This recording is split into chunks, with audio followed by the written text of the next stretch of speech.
ॐ ईश्वरो गुरुरात्मेति मूर्तिभेदविभागिने व्योमवद्व्याप्तदेहाय दक्षिणामूर्तये नमः। सदाशिवसमारम्भां शङ्कराचार्यमध्यमाम् अस्मदाचार्यपर्यन्तां वन्दे गुरुपरम्पराम्। ॐ सहना भवतु सहनौ भुनक्तु सह वीर्यङ्करवावहै तेजस्विनावधीतमस्तु मा विद्विषावहै।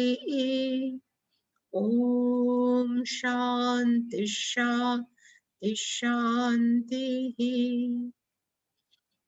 ॐ पार्थाय प्रतिबोधितां भगवता नारायणेन स्वयं व्यासेन ग्रथितां पुराणमुनिना मध्ये महाभारतम् अद्वैतामृतवर्षिणीं भगवतीम् अष्टादशाध्यायिनीम् अम्ब त्वामनुसन्दधामि भगवत् गीते भवत्वेषिणीम् यं ब्रह्मा वरुणेन्द्ररुद्रमरुतस्तुन्वन्ति दिव्यैस्तवैः वेदैः साङ्गपदक्रमोपनिषदैर्गायन्ति यं सामगाः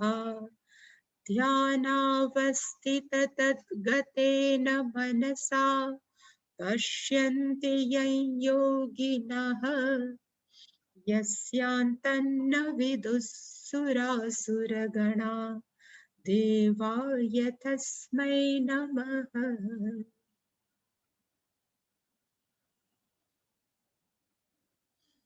सर्वस्वरूपे सर्वेशे सर्वशक्तिसमन्विते भयेभ्यस्त्राहि नो देवी दुर्गे देवी नमोऽस्तुते। रोगान् शेषानपहंसि तुष्टा रुष्टा तु कामान् सकलानभीष्टान् त्वामाश्रितानान्न विपन्नराणाम् त्वामाश्रिता ह्यश्रयतां प्रयान्ति। सर्वाबाधा प्रशमनं त्रैलोक्यस्याखिलेश्वरी एवमेव त्वया कार्यम् अस्मद्वैरिविनाशनम्। सर्वस्वरूपे सर्वेशे सर्वशक्तिसमन्विते भयेभ्यस्त्राहि नो देवी दुर्गे देवी नमोऽस्तुते। रोगान् शेषान् पहंसि तुष्टा रुष्टा तु कामान् सकलानभीष्टान् त्वामाश्रितानान्न विपन्नराणाम् त्वामाश्रिता ह्यश्रयतां प्रयान्ति। सर्वाबाधा प्रशमनं त्रैलोक्यस्याखिलेश्वरी एवमेव त्वया कार्यम् अस्मद्वैरिविनाशनम्। सर्वस्वरूपे सर्वेशे सर्वशक्तिसमन्विते भयेभ्यस्त्राहि नो देवी दुर्गे देवी नमोऽस्तुते।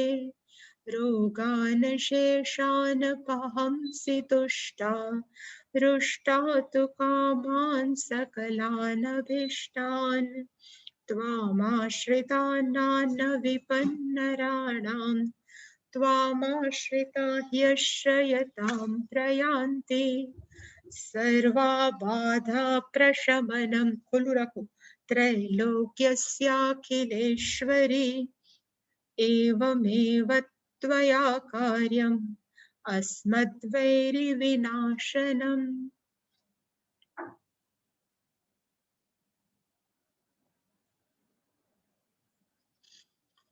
काम्यानां कर्मणां न्यासं सन्न्यासं कवयो विदुः सर्वकर्मफलत्यागं प्राहुस्त्यागं विचक्षणाः त्याज्यं दोषवदित्येके कर्म प्राहुर्मनीषिणः यज्ञदानः तपः कर्म न त्याज्यमिति चापरे निश्चयं शृणु मे तत्र त्यागे भरतसत्तम त्यागो हि पुरुषः व्याघ्र त्रिविधः सम्प्रकीर्तितः यज्ञदानः तपः कर्म न त्याज्यं कार्यमेव तत् यज्ञो दानस्तपश्चैव पावनानि मनीषिणाम् एतान्यपि तु कर्माणि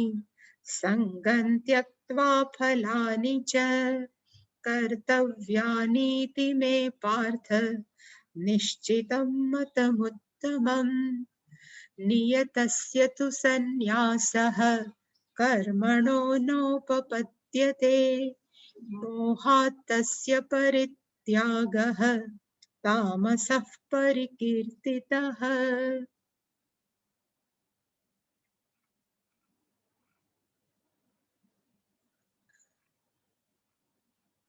અર્જુને પ્રશ્ન પૂછ્યો તો ભગવાનને સંન્યાસ અને ત્યાગ નો અર્થ એમાં બેમાં ડિફરન્સ શું કે ભેદ શું એના જવાબની અંદર ભગવાન કહે છે કે કામ્યાનામ કર્મણામ ન્યાસ કામ્ય કર્મનો જો એને છોડવામાં આવે અને આપણે જોયું તો કામ્ય કર્મ કોને કહેવાય એને જે છોડવામાં આવે એને માણસો કહે છે સંન્યાસમ કવયઃ વિદુઃ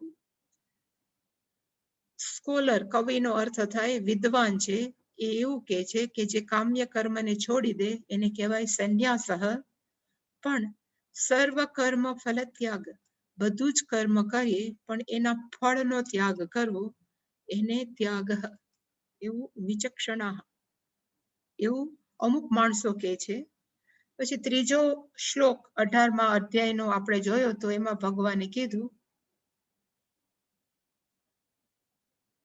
એકે મનીષિણઃ પ્રાહુ કોક પંડિત એવું કહે છે કે કર્મ ત્યાજ્યમ કર્મ છે એને છોડી દેવા જોઈએ અને શા માટે છોડવા જોઈએ તો કે દોષવત એની અંદર ડિફોલ્ટ સેટિંગની અંદર દોષ રહેલા છે એટલે બધા જ કર્મ છે એ ત્યાજ્ય એવું અમુક માણસો કહે છે અને ભગવાન કહે છે કે ઇતિ અપરે બીજા માણસો એવું કહે છે કર્મ ન ત્યાજ્ય કર્મ છે એ ન છોડવા જોઈએ અને ક્યાં કર્મ ન છોડવા જોઈએ એટલે ભગવાને કીધું યજ્ઞ દાન તપઃ કર્મ યજ્ઞ દાન અને તપ જેવા કર્મ છે એ ન ત્યાજ્ય એ ન છોડવા જોઈએ એવું અમુક માણસો કહે છે એનો અર્થ અમુકનું મંતવ્ય એવું છે કે કર્મનો ત્યાગ કરવો જોઈએ અમુક માણસો કહે છે કે યજ્ઞ દાન અને તપ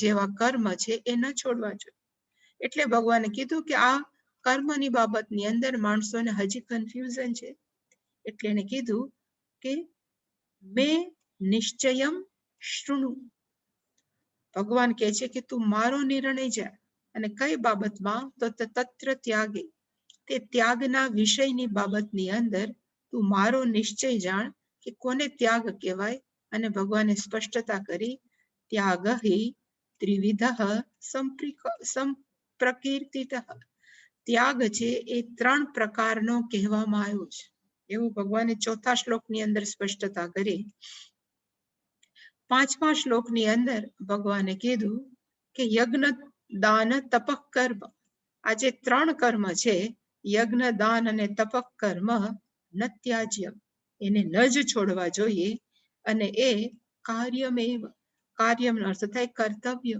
એ કરવા જ જોઈએ અને શા માટે કરવા જોઈએ એટલે એને કીધું કે પાવનાની મનીષિણામ આપણા ચિત્તને એ શુદ્ધ બનાવે એટલા માટે થઈ આ 3 કર્મ છે એ માણસો એના છોડવા જોઈએ.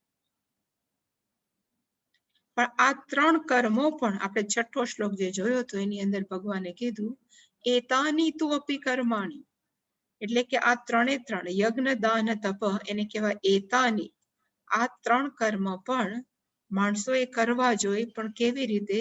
તો કે સંગમ ત્યક્ત્વા ફલાની અપી ત્યક્ત્વા, આસક્તિ છોડીને. સંગમ ત્યક્તાનો અર્થ થાય હું કર્મ કરું છું, હું કેવો મહાન છું, હું આ કર્મ કરું છું, એવી આસક્તિ છોડીને અને આ કર્મનું ફળ મને મળે એ ફળ પણ છોડીને કર્તવ્યાની, જે મારે કરવું જ છે એવી રીતે જે ભાવથી કર્મ કરે છે એ નિશ્ચિતમ મતમ ઉત્તમમ, એ મારો શ્રેષ્ઠ મત છે. કે આવી રીતે માણસોએ યજ્ઞ દાન અને તપ કર્મ આસક્તિ છોડીને અને કર્મ ફળની આશા છોડીને કરવા જ જોઈએ. ઇતિ મેં નિશ્ચિતમ મતમ. આટલું કીધા પછી હવે ભગવાન એમ કે છે, આઈ થિંક 7મા શ્લોકની અંદર, ત્રિવિધ સંપ્રકીર્તિત, 3 પ્રકારના ત્યાગ છે. એમાં ભગવાન કહે છે કે એક ત્યાગ છે તામસઃ, બીજો ત્યાગ છે રાજસમ ત્યાગ અને ત્રીજો ત્યાગ છે સાત્વિક. હવે કોને તામસ ત્યાગ કે, કોને રાજસ ત્યાગ કે અને કોને સાત્વિક કે છે, એ આ 7, 8 અને 9 શ્લોકની અંદર ભગવાન કહે છે. એમાં 7મો, 8મો અને 9મો હું એક સાથે ચેન્ટ કરું છું. નિયતસ્ય તુ સંન્યાસઃ કર્મણો નોપપદ્યતે મોહાત તસ્ય પરિત્યાગઃ તામસઃ પરિકીર્તિતઃ દુઃખમિત્યેવ યત કર્મ કાયક્લેશ ભયાत् त्यजेत સકૃત્વા રાજસમ ત્યાગમ નૈવં ત્યાગમ ફલં લભેત કાર્યમિત્યેવ યત કર્મ નિયતં ક્રિયતે અર્જુન સંગં ત્યક્ત્વા ફલં ચૈવ સત્યાગ સાત્વિકો મતઃ.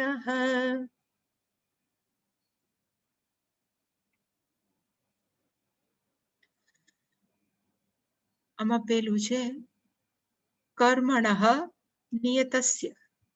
હવે નિયત કર્મ કોને કહેવા એ આપણે પહેલાય જોયું હતું, પણ અત્યારે મેં એક તમારા માટે તૈયાર રાખ્યું છે કે નિયત કર્મ કોને કહેવા. એટલે મેં લખ્યું છે કે નિયત કર્મની અંદર જે પંચમહાયજ્ઞ, એની ડિટેલમાં નહીં જાય કે પંચમહાયજ્ઞ 3જા અધ્યાયમાં આપણે જોઈએ છીએ. પંચમહાયજ્ઞની અંદર દેવયજ્ઞ, ભગવાન માટે આપણે જે કરીએ એને કહેવાય દેવયજ્ઞ. પિતૃયજ્ઞ, આપણા વડીલો માટે થઈને આપણે જે કરીએ છીએ એને કહેવાય પિતૃયજ્ઞ. બ્રહ્મયજ્ઞ, આપણા વેદો માટે થઈને, આપણા શાસ્ત્રો માટે થઈને આપણે બાળકોને જે જ્ઞાન આપીએ છીએ એને કહેવાય બ્રહ્મયજ્ઞ. મનુષ્યયજ્ઞ, બીજા મનુષ્યને મદદરૂપ થવું એના માટે જે કાર્ય કરીએ છીએ એને કહેવાય મનુષ્ય યજ્ઞ. અને છેલ્લું છે ભૂત યજ્ઞ. એનો અર્થ કે પ્રાણીઓને, મનુષ્ય સિવાયના અન્ય પ્રાણીઓને પણ મદદ કરવી, એ બધા જ કર્મ છે એ નિત્ય કર્મમાં આવે. અને આના સહિત બીજું છે આપણે રોજબરોજની ડ્યુટી, પછી ઓફિસ હોય કે ઘર હોય, એ બધા જ કર્મ છે કેમાં આવે તો કે નિત્ય કર્મ. હવે એ નિત્ય કર્મને અહીંયા ક્યારેક નિયત કર્મ કીધું છે, અહીંયા ક્યારેક વિહિત કર્મ કીધું છે. એટલે કે હવે એ બેઝ સાથે આપણે આ જોઈએ.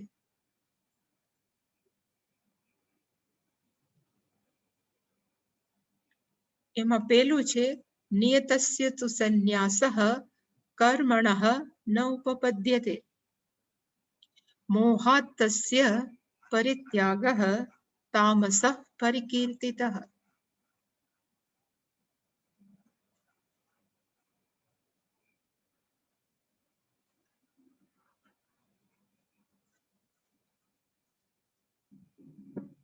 આમાં છે નિયતસ્ય કર્મણઃ સંન્યાસઃ ન ઉપપદ્યતે. ભગવાન એવું કહેવા માંગે છે કે આપણા નિયત કર્મ જે મેં બતાવ્યા હતા એ પંચમહાયજ્ઞ છે, એનો સંન્યાસ કે એનો ત્યાગ છે એ ક્યારે પણ ન ઉપપદ્યતે, એ ક્યારે પણ શક્ય નથી. અને જો માણસ છે મોહાત, આળસને કારણે પરિત્યાગ, જો માણસ એમ કે મારે આટલું બધું કામ નથી કરવું, એવા આળસને કારણે એ બધા કર્મનો જો ત્યાગ કરે તો એ ત્યાગને કેવો કહેવાય? તો કે તામસઃ પરિકીર્તિતઃ, એવા ત્યાગને તામસ ત્યાગ કહેવાય. એટલે અહીંયા નિયતનો અર્થ થાય જે મેં બતાવ્યા એ પંચમહાયજ્ઞ છે કે આપણી ડેઇલી ડ્યુટી. હવે એ ડેઇલી ડ્યુટી મારે નથી કરવી, હું શા માટે ભગવાનની પૂજા કરું, કે હું શા માટે માતા પિતાની સેવા કરું, કે હું શા માટે શાસ્ત્રો છે એ મારા બાળકોને પાછા સમજાવું, એવી ભાવનાથી જે માણસો છોડી દે આળસને કારણે, તો એ બધા જ ત્યાગને કેવો કહેવાય? તો કે તામસ ત્યાગ. અને શંકરાચાર્યજી હવે એ સમજાવે છે,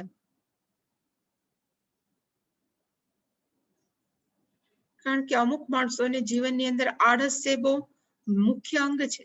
એટલે એને કીધું કે નિયતસ્ય નો અર્થ શું થાય? એટલે શંકરાચાર્યજી કહે છે નિત્યસ્ય, આપણા રોજના નિત્ય કર્મ જે પંચમહાયજ્ઞ છે એ સંન્યાસનો અર્થ થાય પરિત્યાગ, એને છોડી દેવા. એ માણસો છે એ ક્યારે પણ ન ઉપપદ્યતે, માણસ ક્યારે પણ નિત્ય કર્મ આમ પણ ન છોડી શકે. ગૃહસ્થ હોય એ ક્યારે પણ ન છોડી શકે. અને શું કામ ન છોડી શકે? તો કે અગ્નસ્ય પાવનત્વસ્ય ઇષ્ટત્વાત. અગ્નસ્યનો અર્થ એવો નથી કે અજ્ઞાની, પણ અહીંયા અગ્નસ્યનો અર્થ થાય કે એવી વ્યક્તિ જેને હજી આત્મજ્ઞાન નથી થયું. એવી વ્યક્તિ માટે કર્મનો ત્યાગ છે એ છોડવો જ ન જોઈએ, કારણ કે કર્મ છે આપણને શું કરે? પાવન, આપણા મનને એ હંમેશા ચિત્ત શુદ્ધિ કરે. પાવનસ્ય ઇષ્ટત્વાત, એવું હોવાને કારણે માણસોએ ક્યારે પણ કર્મ છે ન છોડે. પણ જો છોડે, અને કેવી રીતે છોડે? તો કે મોહાત. મોહાતનો અર્થ શંકરાચાર્યજીએ કર્યું અજ્ઞાનાત, અજ્ઞાનને કારણે. હું શું કામ કરું છું એનું ખબર નથી, અથવા મારે શા માટે કરવું જોઈએ, વાય શુડ આઈ ડુ, એવા ભાવથી જે છોડી દે છે એવા ત્યાગને કેવો ત્યાગ? તસ્ય નિયતસ્ય પરિત્યાગ, તસ્ય નિયતસ્ય કર્મણઃ પરિત્યાગ, એવા ત્યાગને કહેવાય તામસ ત્યાગ.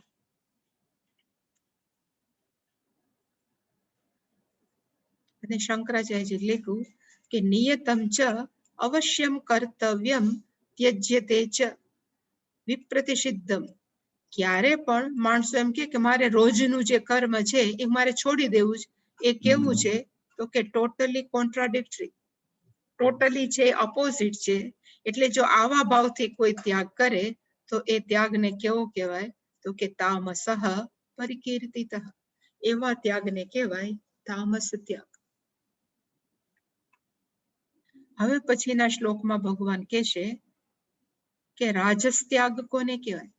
આ જ બધા જ કર્મ, પણ માણસો કેવી રીતે એનો ત્યાગ કરે એ ભગવાન 8મા શ્લોકમાં કહે છે.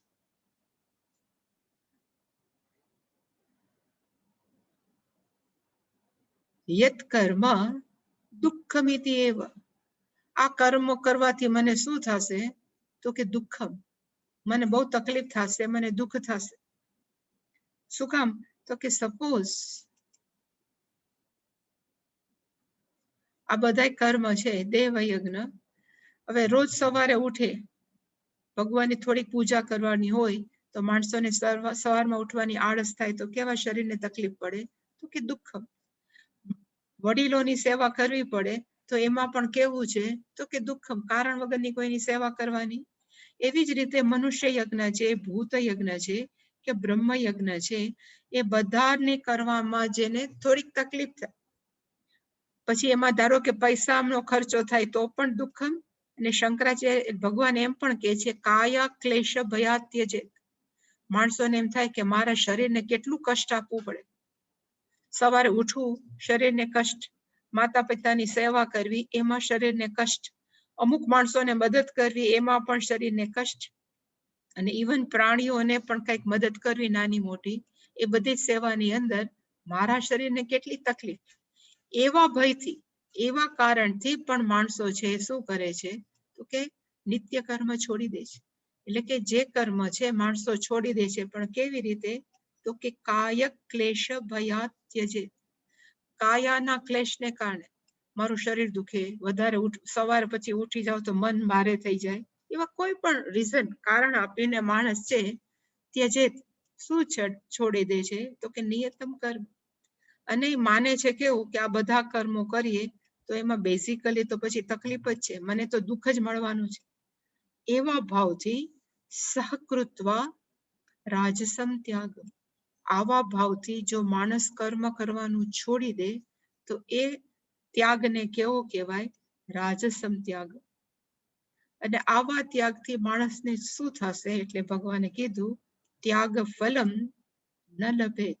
ઘણી વાર માણસોને એમ થાય કે હું કર્મ નહીં કરું ને તો મને કોઈ પણ જાતનું પાપ અને પુણ્ય પ્રાપ્ત નહીં થાય, અને મને છે એ હંમેશા બધા તકલીફોમાંથી બચી જાય. પણ ભગવાને કીધું કે એ વ્યક્તિને ત્યાગ ફલમ, જે કર્મ કરવાના ત્યાગનું ફળ મળવું જોઈએ એ નહીં મળે. અને કયું ફળ આપણને મળે ખરેખર જો કર્મનો ત્યાગ કરે? તો શંકરાચાર્યજી કહે છે કે મોક્ષાખ્ય, આત્મજ્ઞાન પ્રાપ્ત થાય. આત્મજ્ઞાન પ્રાપ્ત થઈને એ વ્યક્તિ છે એ કાયમ માટે થઈને સંસારમાંથી છૂટી જાય, એવું ફળ છે એને નહીં પ્રાપ્ત થાય જો દુઃખના ભયથી નિયત કર્મનો ત્યાગ કરે. અર્જુનને નિયત કર્મનો ત્યાગ હતો કયા ભાવથી? તો દુઃખથી. અને કયું દુઃખ હતું અર્જુનને? કે જો હું મારું નિયત કર્મ કરીશ, એટલે કે હું યુદ્ધ કરીશ, તો યુદ્ધથી મારું શું થશે? તો કે મારા સગાવાલા, પછી કૌરવો છે, દુર્યોધન છે, ભીષ્મ અને દ્રોણ છે, એ બધાનું કદાચ મૃત્યુ થશે, તો એ મૃત્યુથી મને શું થશે? તો કે દુઃખ થશે. એવા ભાવથી એ યુદ્ધ છોડી દેવા ઈચ્છતો હતો, તો એ ત્યાગને કેવો કહેવાય? તો કે રાજસ ત્યાગ. અને એવી જ રીતે એવા કેટલાય માણસો છે કે જે પોતાના શરીરને કષ્ટ આપવાના ભયથી છોડી દે કે ભાઈ આપણે આ કર્મ કરવું નથી, નકામ શરીરને ક્યાં તકલીફ આપ. એ બધા જ ત્યાગને કેવા કહેવાય? તો કે રાજસમ ત્યાગ. પોતાની ડ્યુટી ન કરવી એને કહેવાય રાજસ ત્યાગ. અને શંકરાચાર્યજીએ એ સમજાયું આ એના ભાષ્યમની અંદર, અને એને કીધું કે દુઃખમ ઇતિ એવ યત કર્મ કાય ક્લેશ ભયાત. એ બધું શંકરાચાર્યજી એમને લખી ગયું. એની અંદર કોઈ પણ પ્રકારનું એક્સપ્લેનેશન કે એને સમજાયું નહીં. અને કાય ક્લેશનો અર્થ શંકરાચાર્યજી લખ્યું શરીર દુઃખ ભયાત. કોક એમ કે રોજ તમારે 11 પ્રદક્ષિણા કરવાની મંદિરને, તો શરીરને પગને કેટલા દુખે, શરીરને કેટલું તકલીફ. એવી રીતે સપોઝ એમ કહેવામાં આવે કે ભાઈ તમે આટલી છે એ પૂજા છે એ તમારે કરવાની છે, અને પછી તમારે જે પ્રિષ્ઠ હોય કે જે પૂજારી હોય એને અમુક દાન આપવાનું છે, તો એ દાન આપવાની અંદર પણ એને શું થાય? તો કે દુઃખ, મારા પૈસા છે. આવા જાત જાતના ભયથી માણસો પૂજા કરવાનું છોડી દે. આવા ભયથી માણસને એમ કહેવામાં આવે કે હમણાં 4.5 મહિના ચાલુ થયા છે ને કે રોજ સવારે 6 વાગે ઉઠવાનું, પણ 6 વાગે ઉઠે તો મારું માથું બહુ દુખે છે. એવા ભાવથી પછી છોડી દે. એવા કેટલીય વ્યક્તિઓ છે. એવા બધા ત્યાગને શું કહેવાય? તો કે રાજસ. કે શરીર દુઃખ ભયાત ત્યજેત નો અર્થ થાય પરિત્યજેત, સારી રીતે છોડી દે. એવા ત્યાગને કેવો કહેવાય? તો કે રાજસમ રજો નિવૃત્તમ. એ રજો ગુણથી ભરેલો ત્યાગ છે. અને એ ત્યાગ છે ન એવ ત્યાગ ફલમ લભે. હવે અહીંયા કર્મ કરવાનું છોડી દે તો એ ત્યાગનું ખરેખર ફળ કયું છે? એટલે શંકરાચાર્યજી કહે છે જ્ઞાનપૂર્વકસ્ય સર્વ કર્મ ત્યાગસ્ય ફલમ મોક્ષાખ્યમ. ખરેખર જે માણસ સમજણ પૂર્વક બધા જ કર્મનો ત્યાગ કરે, અહીંયા મહત્વનું છે જ્ઞાનપૂર્વક, સમજણ પૂર્વકનો. હું કર્મ શું કામ છોડું છું એ સમજણ પૂર્વકનો. અને પછી સર્વ કર્મ ત્યાગ, કારણ કે સંન્યાસીઓ છે એને ક્યારે પણ કોઈ પણ કર્મ માટે એ બધી જવાબદારીમાંથી મુક્ત થાય. પણ એ સંન્યાસીને ખબર છે કે હું શું કામ કર્મ છોડું છું. ખાસ કરીને આ પંચમહાયજ્ઞ છે કે સંધ્યા વંદનમ છે, એ હું શું કામ છોડું છું? તો કે એના બદલે હું બીજા કર્મ પકડે છે. હું મારા સંન્યાસીઓના પોતાના જપ હોય છે, સંન્યાસીઓનું પોતાનું એક રૂટીન હોય છે, એને પકડે છે.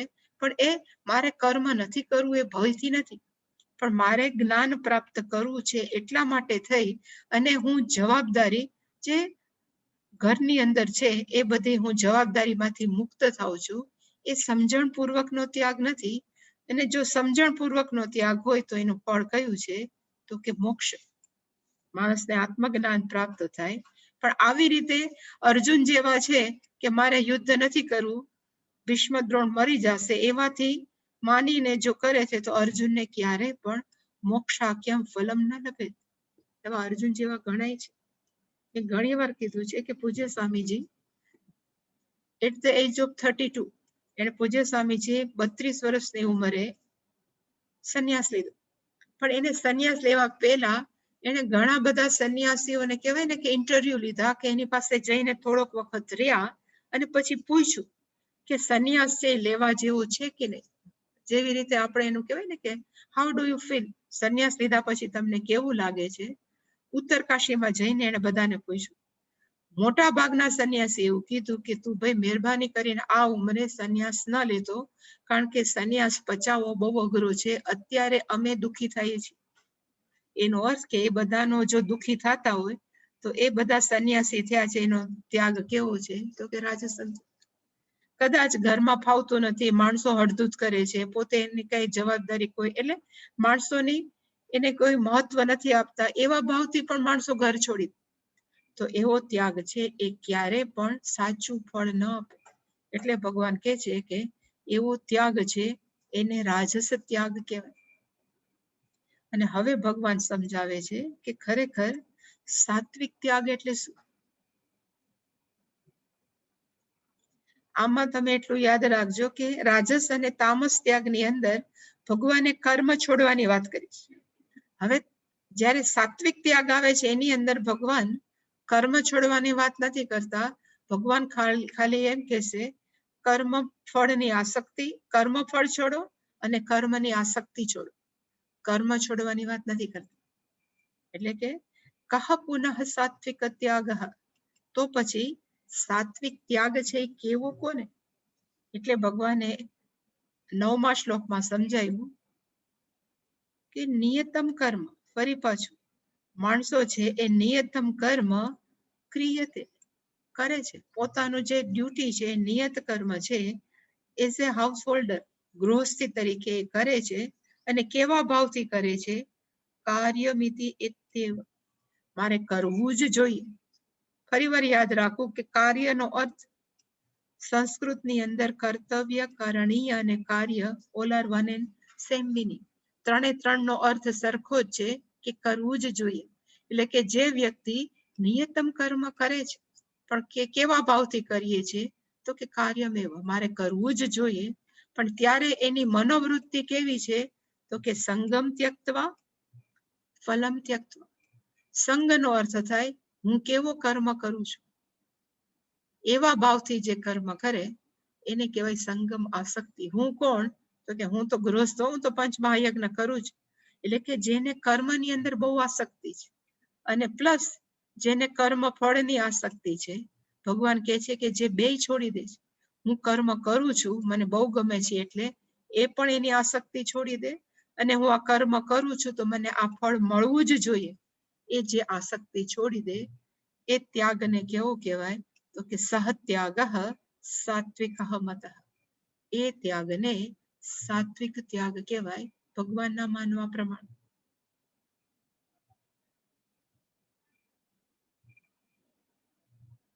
શંકરાચાર્યજી હવે બ્યુટીફુલ બહુ સરસ રીતે સમજાવે છે કે ખરેખર સાત્વિક ત્યાગ એટલે શું.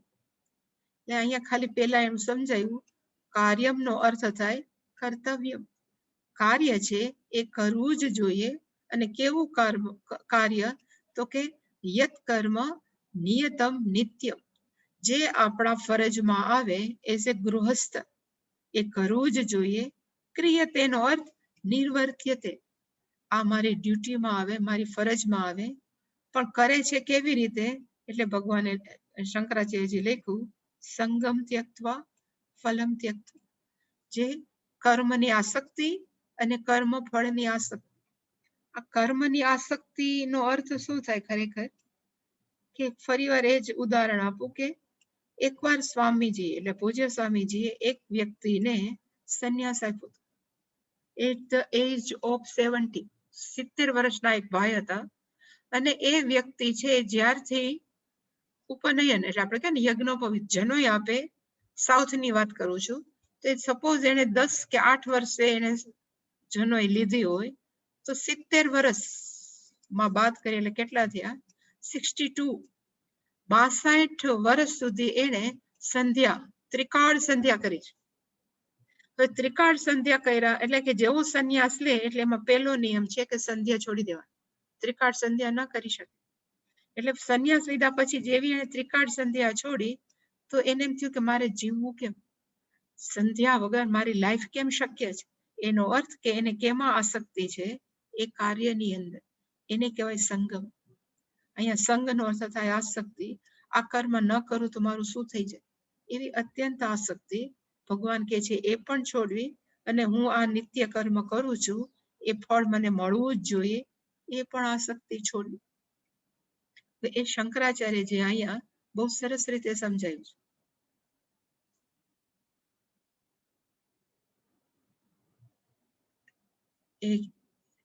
કીધું કે નિત્યાનામ કર્માણામ ફલવત્યે ભગવત વચનમ પ્રમાણમ અવોચામ. શંકરાચાર્યજી કહે છે કે મેં પોતે ઓલરેડી કહી દીધું છે. અવોચામનો અર્થ થાય આઈ હેવ ઓલરેડી ટોલ્ડ, મેં કહી દીધું છે. અને શું કીધું છે? તો કે આપણે જે નિત્ય કર્મ કરીએ એ બધા કર્મનું ફલવત્યે, એ બધા જ કર્મ છે એ ફળ આપે જ, એવું ભગવત વચનમ, એવું ભગવાન કૃષ્ણે પોતે જ ગીતામાં કીધું છે. અને કોટેશન આપણે જોયા હતા, એવું મેં કહી જ દીધું છે. કારણ કે અમુક માણસો એવું કહે છે કે આપણે નિત્ય કર્મ કરીએ ને એની આપણને ફળ ન મળે, પણ એવું નથી. નિત્ય કર્મનું ફળ મળે એવું મેં કહી દીધું છે. શંકરાચાર્ય અવોચામ. અને અથવા એ કહે છે કે યદ્યપિ ફલમ ન શ્રૂયતે, માણસો એમ કહે છે કે અમને ક્યાંય કર્મનું આવું નિયત કર્મનું ફળ છે એ નથી મળતું એવું જો સાંભળતા હોય છતાં પણ, યદ્યપિ જો કે ફલમ ન શ્રૂયતે, નિયત કર્મનું ફળ છે એ સાંભળવામાં નથી આવતું, પણ એનો અર્થ એવું નથી કે ન મળે.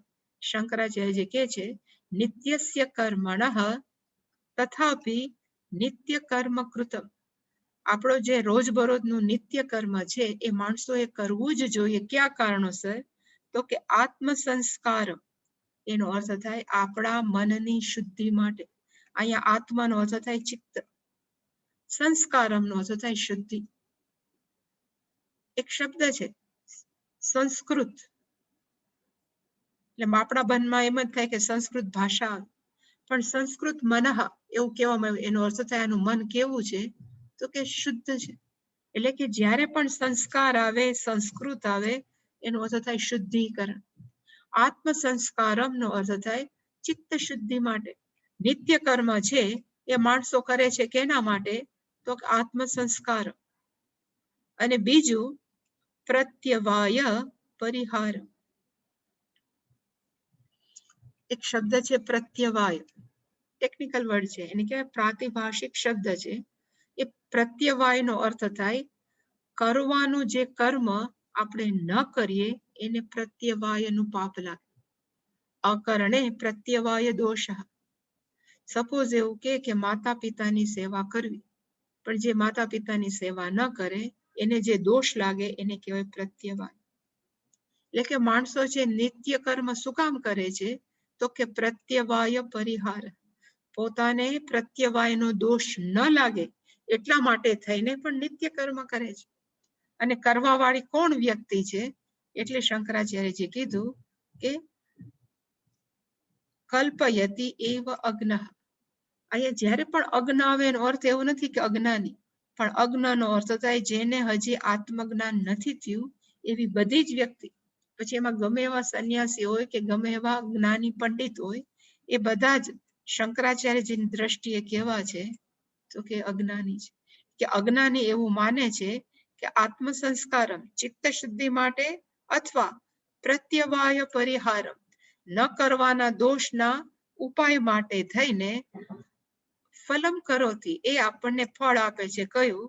તો કે આત્મનઃ પોતાને એ ફળ આપે છે, નિત્ય કર્મ છે એવું કલ્પયતી અજ્ઞ એવું અજ્ઞાની માણસોની છે એ કર્મ એવી કલ્પના કરે છે કે હું આ કર્મ કરીશ, નિયત કર્મ, તો ચિત્ત શુદ્ધિ થશે અને હું આ નિયત કર્મ કરીશ તો હું પ્રત્યવાયના દોષમાંથી બચી જઈશ.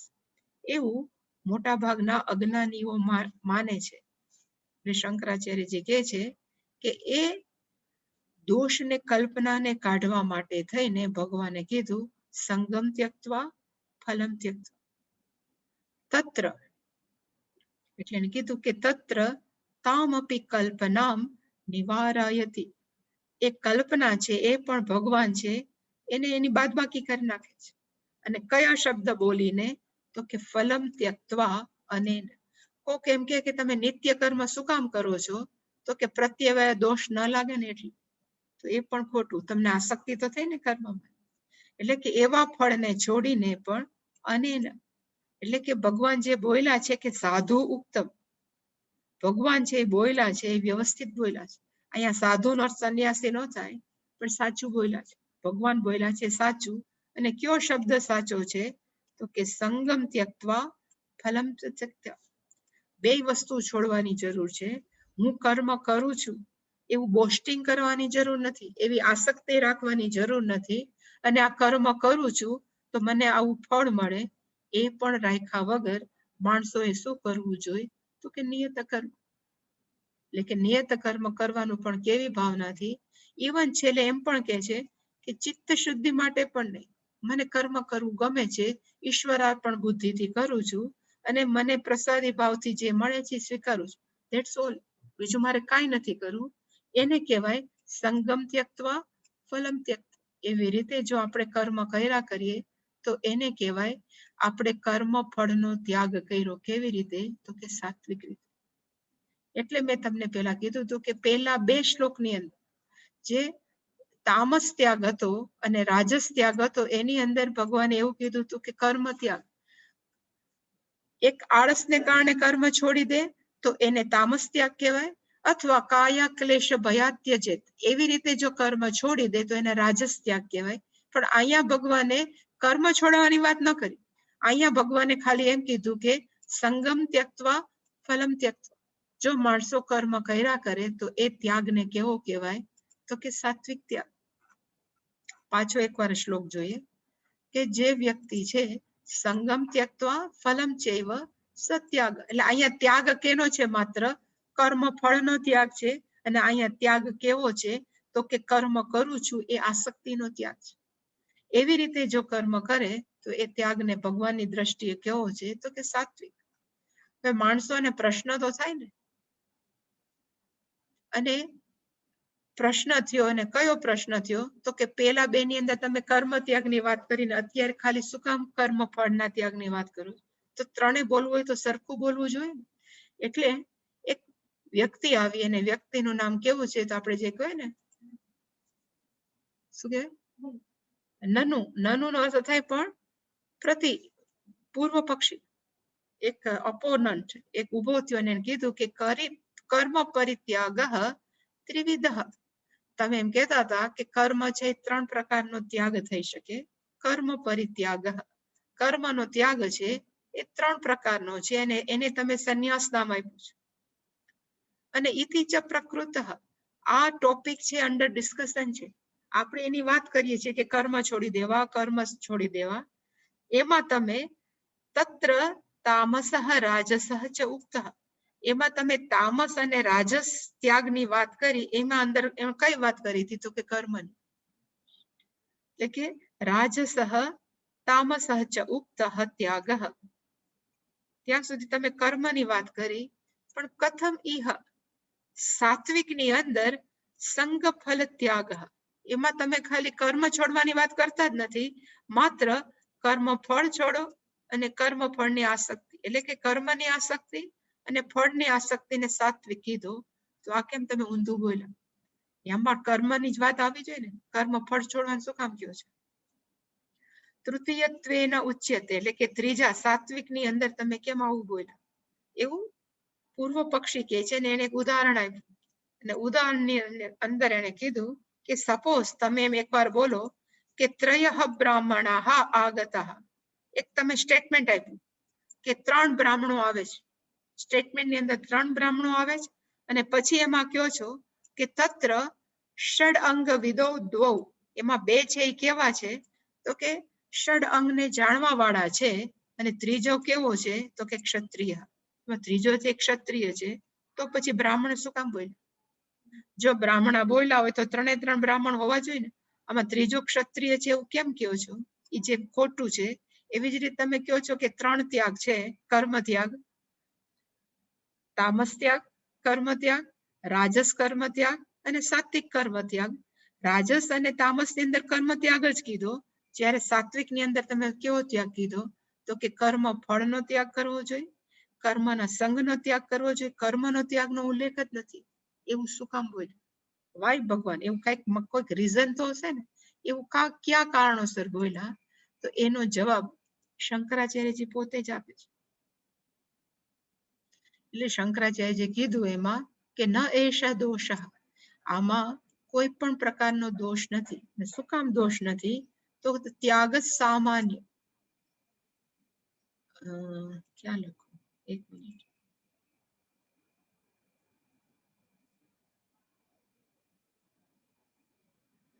સપોઝ એક છે તામસ ત્યાગ, એક છે રાજસ ત્યાગ, અને ત્રીજો છે સાત્વિક ત્યાગ. આ 2 ની અંદર ભગવાને કીધું કે કર્મ ત્યાગ કરે તો એવા કર્મ ત્યાગને સત્વ અથવા રજોગુણ કર્મ ત્યાગ કહેવાય. પણ અહીંયા ભગવાને કીધું આ ત્યાગ કર્મનો ત્યાગ હતું. વાત ડિસ્કશન કર્મ ત્યાગની હતી, પણ સાત્વિક કર્મની અંદર કેનું ડિસ્કશન હતું? તો કે કર્મ ફલ ત્યાગ, કર્મ સંગ ત્યાગ.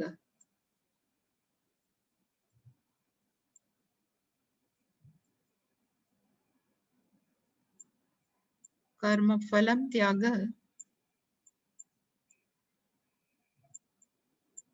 અને બીજું છે કર્મ સંગ ત્યાગ. સંગનો અર્થ થાય આસક્તિ. આની અંદર કર્મ ને ત્યાગની ના નથી, આમાં કર્મ ત્યાગની વાત છે. એવું શું કામ? એવું જ્યારે પૂછ્યું એટલે શંકરાચાર્યજીએ કીધું કે 2 ની અંદર કોમન શું છે? તો કે આની અંદર ફળ અને સંગનો ત્યાગ છે,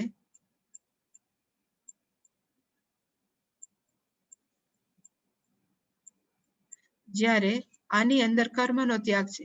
પણ ત્યાગ તો છે ને, શંકરાચાર્યજી કહેવા માંગે છે એટલે ત્યાગ શબ્દ તો કોમન છે ને, એટલે ત્યાગ માટે થઈને ભગવાને ત્યાગ શબ્દ વાપર્યો છે. એમાં કર્મ ફળની, અને શું કામ?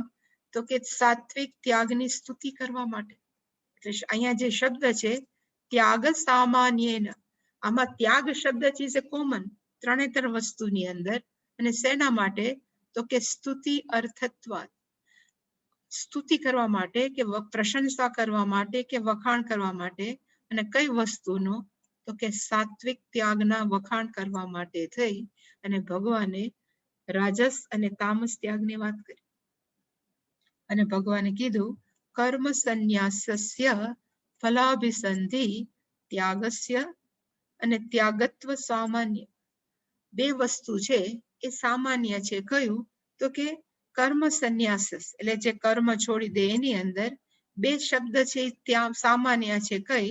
તો કે ફલ અભિસંધિ, મને આ કર્મ મળે, કર્મ કરું છું એનું ફળ મને આ મળે, એનો માણસો એ ત્યાગ કર્યો. એનો અર્થ થયો એને કહેવાય ફલ અભિસંધિ, કર્મ ફળનો ત્યાગ. તો ત્યાગત્વ તો સામાન્ય થયું જ ને, કાંઈક તો મનમાંથી છોડ્યું ને. એટલે કે તત્ર રાજસ અને તામસત્વેન કર્મ ત્યાગ નિંદયા. કારણ કે રાજસ છે એ કાય ક્લેશ ભય ત્યજે, મારે કર્મ નથી કરવું, તકલીફ છે એટલે છોડી દેવું, અને આમાં મને એકદમ આળસ થાય છે કર્મ કરવાની એટલે છોડી દેવું. ત્યાં કર્મ ત્યાગની નિંદા કરી કે આવા માણસો છે કર્મ ત્યાગ કરે તો એ માણસો કેવા છે? તો કે સારું કર્મ નથી. એટલે કે એવી નિંદા દ્વારા સાત્વિક કર્મની શું કહેવાય તો કે પ્રશંસા કરવી. ઘણીવાર શાસ્ત્રમાં એવા કહેવાય છે કે નિંદા નતુ નિંદાર્થમ પણ સ્તુતિ અર્થમ. ઘણીવાર નિંદા નિંદા માટે નથી હોતી પણ સ્તુતિ કરવા માટે. અને કોની સ્તુતિ કરવા માટે તો કે કર્મ ફળનો ત્યાગ અને કર્મની અભિસંધિનો ત્યાગ, એના માટે થઈ અને ભગવાને કોની નિંદા કરી તો કે રાજસ કર્મ અને તામસ કર્મ. પણ આમાં કઈ ન સમજાય તો એટલું માનવું કે ભગવાનની દ્રષ્ટિએ ત્યાગ સાચો કયો છે તો કે કર્મ ત્યાગ મહત્વનો નથી, એ જ ત્યાગ મહત્વનો છે જેની અંદર આપણને ફળની આસક્તિ જતી અને હું કર્મ કરું છું એવી આસક્તિ પણ જતી. બંને કર્મ ફળની ઈચ્છા અને કર્મ કરું છું એની આસક્તિ. હવે ભગવાન છે એ પ્રશંસા કરે છે પેલા, હવે પછીનો શ્લોક સ્ટાર્ટ થાય પેલા કે માણસ છે એને સાત્વિક ત્યાગ એટલે કે કર્મ ફળનો ત્યાગ શું કામ કરવો જોઈએ. બહુ સરસ આ શ્લોક, એટલે આ જે શંકરાચાર્યજીનું ભાષ્યમ છે એ જે ખરેખર મુમુક્ષુ હોય કે જેને ખરેખર આધ્યાત્મિકમાં રસ હોય એના માટે બહુ અગત્યનું છે. શંકરાચાર્યજી કહે છે કે યહ તુ અધિકૃત, જે વ્યક્તિ છે એ કેવી છે તો કે અધિકારી, સાધન ચતુષ્ટય સંપન્ન હોય કે જેને આત્મજ્ઞાનની અંદર રસ હોય એને કહેવાય અધિકૃત. જે વ્યક્તિ અધિકારી છે એ વ્યક્તિ છે કર્મ કરે છે કેવી રીતે તો કે સંગમ ત્યક્ત્વા, આસક્તિ છોડીને. કેની આસક્તિ તો કે નિત્ય કર્મ, હું આ કર્મ કરું છું એવી આસક્તિ છોડીને, અને પ્લસ ફલાભિસંધિ, હું આ કર્મ કરું છું એનું ફળ મને આ મળે, એ બંનેને ત્યક્ત્વા, એને છોડીને નિત્યમ કર્મ કરોતિ, એ વ્યક્તિ છે રોજનું રોજ પોતાનું નિત્ય કર્મ કરે છે. અને નિત્ય કર્મ એટલે પંચમહાયજ્ઞ અને પોતાની રોજબરોજની રિસ્પોન્સિબિલિટી. હવે એનાથી એ વ્યક્તિનું શું થશે તો કે તસ્યનો અર્થ થાય એ અધિકારીને ફલ રાગાદિના અકલુષી ક્રિયમાણમ અંતઃકરણ. હવે જ્યારે આ વ્યક્તિ આવી રીતે કર્મ કર્યા જ કરે તો એના અંતઃકરણ છે કેવું થઈ જશે તો કે અકલુષી ક્રિયમાણ. કારણ કે જ્યારે આપણે ફલાભિસંધિ રાખીએ ને ત્યારે રાગ દ્વેષ થાય કે હું આ કર્મ કરું છું ને તો મને આવું મળવું જોઈએ, મને આ બહુ ગમે, મને આ ન ગમે, એ જે વિચારું એને જ કહેવાય રાગ દ્વેષ. અને એ રાગ દ્વેષથી આપણું મન કેવું થાય તો કે કલુષી. કલુષી અહીંયા ખાલી કલુષીનો અર્થ થાય, કલુષીનો અર્થ થાય કહેવાય ને ખરાબ થાવ. પણ જ્યારે આપણે એને છોડી દઈ ત્યારે એ કેવું થઈ જાય અકલુષી, એની અંદર રાગ દ્વેષ છે એ ન રહે. અને અકલુષી ક્રિયમાણમ અંતઃકરણ, એને ધીમે ધીમે છે એને ચિત્તની શું થઈ જાય તો કે શુદ્ધિ થાય. કેનાથી થાય તો કે નિત્યેહી, નિત્યનો અર્થ થાય નિત્યેહી કર્મણે, બધા નિત્ય કર્મ કરીએ છીએ એનાથી આપણું અંતઃકરણ છે કેવું થાય અકલુષી, એની અંદરનો કચરો, કલુષનો અર્થ થાય કચરો, ગુજરાતીમાં સારામાં સારો શબ્દ કચરો, અને કચરો મીન્સ રાગ દ્વેષ રૂપી રહેલો કચરો છે એ ધીમે ધીમે સંસ્ક્રિયમાણમ વિશુદ્ધ્યતિ, ધીમે ધીમે છે એ નિત્યેહી કર્મભિઃ આપણું અંતઃકરણ છે કેવું થઈ જાય છે વિશુદ્ધ્યતિ. અને આપણું મન છે એની અંદર કોઈ પણ પ્રકારના રાગ દ્વેષ નથી, આપણા મનની અંદર કોઈ પણ તકલીફ નથી. કેમ ખબર પડે કે ચિત્ત શુદ્ધ થયું? એટલે શંકરાચાર્યજી લખ્યું કે જેનું મન સહજ પ્રસન્ન હોય, વિશુદ્ધ પ્રસન્ન, આપણું મન છે જ્યારે વિશુદ્ધ થાય ત્યારે એ કેવું થાય તો કે પ્રસન્ન. હું હંમેશા કહું ચીયરફુલ. જે માણસના મનની અંદર સતત આમ કરવું છે તેમ કરવું છે, આ નથી કરવું તે નથી કરવું, એનાથી આપણા મનની અંદર બોજો વધે. જેટલો બોજો વધે એટલું આપણું મન છે એ હંમેશા આનંદમાં ન રહે. અને જે મન આનંદમાં ન રહે એને આપણે એમ કહીએ કે હવે બસ તમે આત્મજ્ઞાન કે ઉપનિષદ ભણવા બેસો કે ગીતાનું આત્મજ્ઞાન કે લેવા બેસો તો ક્યાંથી ઉતરે. એટલે એને કીધું, સ્પષ્ટતા કરી વિશુદ્ધમ પ્રસન્નમ, વિશુદ્ધમ નો અર્થ થાય ચિત્ત, આપણું અંતઃકરણ છે એ કેવું છે? વિશુદ્ધમ. અને પ્લસ આપણું મન કેવું છે? તો કે પ્રસન્ન, ચીયરફુલ છે, જે આનંદમાં છે. એવું જ મન છે એ આત્મ આલોચન ક્ષમમ ભવતી. એવું મન છે એ આત્માની બાબતમાં, હું કોણ છું, આત્મ અનાત્મ, ધર્મ અધર્મ, નિત્ય અનિત્ય, એ બાબતની અંદર આલોચનનો અર્થ થાય એનાલિસિસ કરવા માટે ક્ષમમ ભવતી અર્થ થાય કેપેબલ થઈ શકે છે, સક્ષમ થઈ શકે છે. હવે જે મનની અંદર સતત કચરો જ ભર્યો હોય એ મનની અંદર આત્મજ્ઞાન ઉતરે ક્યાંથી? જેવી રીતે ભગવાન બુદ્ધની પેલી સ્ટોરી છે ને, કે ભગવાન બુદ્ધ પાસે આવીને એક પૈસાદાર વ્યક્તિ એવું કીધું કે તમે મને આત્મજ્ઞાન આપો, મારે એ લોકો નિર્વાણને પ્રાપ્ત કરવા માટે મારે શું કરવું જોઈએ એનું જ્ઞાન તમે મને આપો. એવું જયારે ભગવાન બુદ્ધને કીધું એટલે ભગવાન બુદ્ધે એને કઈ જવાબ ન આપ્યો. પછી એને કીધું કે હું કાલે તારે ત્યાં છે ને હું ભિક્ષા લેવા આવીશ, એવું ભગવાન બુદ્ધે કીધું. એટલે એને કીધું કે ભિક્ષામાં તમે શું લેશો? વધારે ખુશ થઈ ગયો. એટલે ભગવાન બુદ્ધે કીધું કે ભિક્ષામાં હું દૂધપાક લઈશ, તો તું દૂધપાક તૈયાર રાખજે, હું ભિક્ષા માટે આવીશ. એટલે પેલો શેઠ પ્રસન્ન થઈ ગયો અને કીધું તમે આવજો. પછી જ્યારે ભિક્ષા લેવા ભગવાન બુદ્ધ એના ઘરે જતા હતા તો રસ્તામાં થોડીક કહેવાય ને પાણી ભરેલું, પાણીનું કીચડ ભરેલું જમીન હતી, એમાં કીચડ થઈ ગયો તો એ લઈને એને એના પાત્રમાં નાખ્યું. હવે પાત્રમાં નાખીને જ્યારે ત્યાં જઈને એને કીધું ભિક્ષાવન દેહી. એટલે શેઠે જેવું દૂધપાક આપવા ગયો ત્યાં શેઠે જોયું કે આખું પાત્ર કેવું છે? તો કીચડથી ભરેલું. એટલે એને કીધું કે આમાં હું તમને દૂધપાક ક્યાંથી નાખું? તમારું પાત્ર તો બહુ બગડેલું છે, એની અંદર દૂધપાક ન આવે. એટલે પછી ભગવાન બુદ્ધે કીધું કે તારું મનરૂપી પાત્ર પણ કેવું છે? તો કે વિશુદ્ધ નથી, અશુદ્ધ છે. એવા અશુદ્ધ પાત્રની અંદર હું આત્મજ્ઞાન રૂપી દૂધપાક ક્યાંથી નાખી શકું? પેલા તારે શું કરવાની જરૂર છે? તો કે વિશુદ્ધિકરણ. એને કહેવાય વિશુદ્ધ પ્રસન્નમ. પ્રસન્નમ, જે આપણું અંતઃકરણ છે, જે હંમેશા ચીયરફુલ છે, આનંદિત છે, એવું અંતઃકરણ જ આત્મા આલોચનમ ક્ષમમ ભવતી. એ આત્માનું એનાલિસિસ કરવા માટે કેપેબલ છે, સક્ષમ છે. અને એ કેવી રીતે થશે? એટલે શંકરાચાર્યજીએ એનો ક્રમ કીધો કે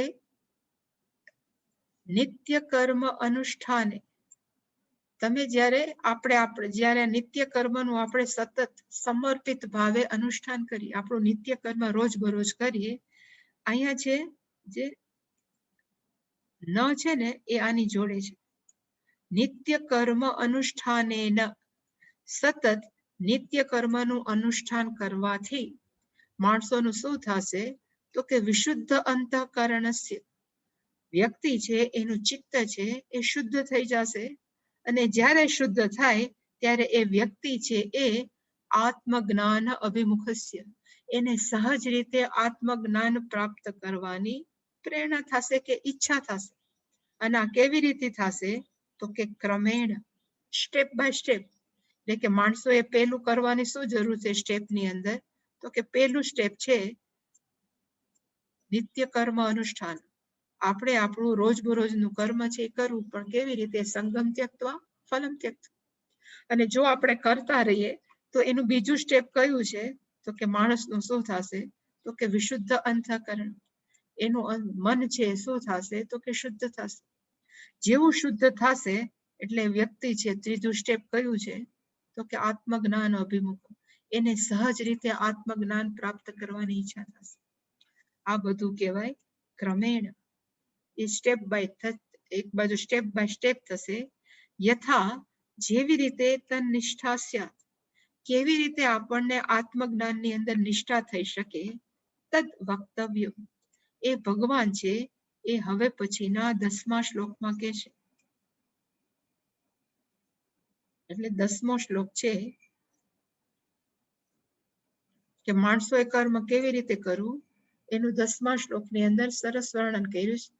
ન દ્વેષ્ય કુશલં કર્મ કુશલેનાનુષજ્યતે ત્યાગી સત્વ સમાવિષ્ટઃ મેધાવી છિન્ન સંશયઃ. આનું ખાલી જોઈએ તો માણસો એ કુશલમ કર્મ, અહીંયા અકુશલમ કર્મ, અકુશલમ કર્મ ન દ્વેષ્ટિ, એનો દ્વેષ કરવો ન જોઈએ. કુશલ કર્મ ન અનુષજ્યતે, કુશળ કર્મની એને ક્યારે આસક્તિ ન રાખવી જોઈએ. વ્યક્તિએ કેવું થવું જોઈએ તો કે ત્યાગી, વ્યક્તિએ કેવું થવું જોઈએ સત્વ સમાવિષ્ટ. એનો અર્થ શંકરાચાર્યજી બહુ સરસ કર્યો છે. મેધાવીનો અર્થ થાય આત્મજ્ઞાની, અને આત્મજ્ઞાની કેવો હોય છિન્ન સંશય. પણ એ બધું ક્યારે શક્ય છે? જ્યારે આ ભાવથી માણસ સતત કર્મ કરે, નિત્ય કર્મ, વિશુદ્ધ અંતઃકરણ થાય, આત્મજ્ઞાન પ્રાપ્ત થાય, અને પછી એ વ્યક્તિ મેધાવી થાય. પણ આ બધાની ડિટેલ આવતીકાલે.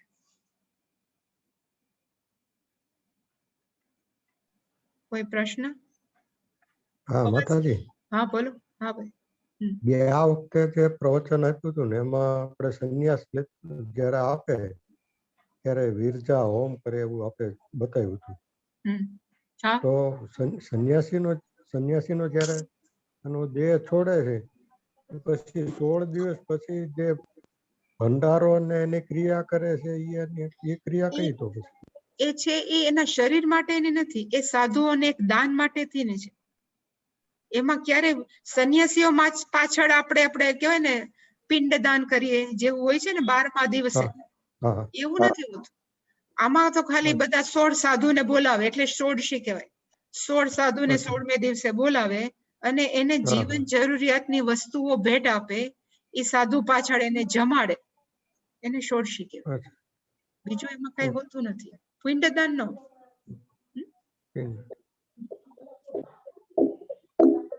બીજો કઈ પ્રશ્ન?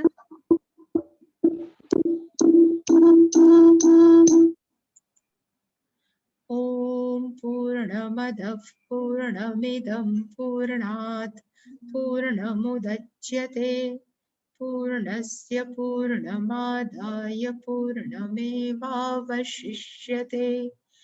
ઓમ શાંતિ શાંતિ શાંતિ. હરિ ઓમ શ્રી ગુરુભ્યો નમઃ.